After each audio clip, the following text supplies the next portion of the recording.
Поддршката на Америка за војските на Украина и Израел ја зголеми температурата на американската одбранбена индустрија.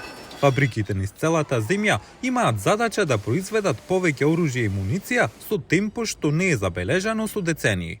Но аналитичарите предупредуваат дека одбранбената индустрија не е во чекор со сложените закани, кои се движат од руската агресија во Источна Европа до напади од милитантите поддржани од Иран во Црвеното море.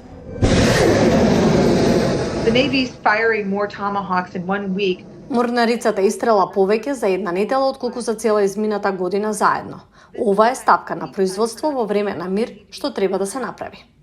Сенатот го усвои предлог законот со повеќе милиарди воена поддршка за Украина, Израел, Тајван и САД. $50 милиарди од ова барање се за нашата индустријска база, исто толку и за нашата национална безбедност и капацитетот на нашата индустријска база. Но Украина не е важна само за Европа, таа е важна за целиот свет. Свет во кој Кина гледа како САД и нивните сојузници реагираат на предизвикот. Beijing can count. Пекинг може да се пресмета. Тие знаат колку проектили купуваме или произведуваме годишно. И тоа секако не е доволно за да се одврати или спречи војна да се случи во Азија. Кина се закани дека ќе ја преземе контролата на Тајван со сила доколку е потребно. Потек што го шокираше целиот регион на Пацификот. И демократите и републиканците во Сенатот го повикаа Конгресот да гласа за дополнување на законот.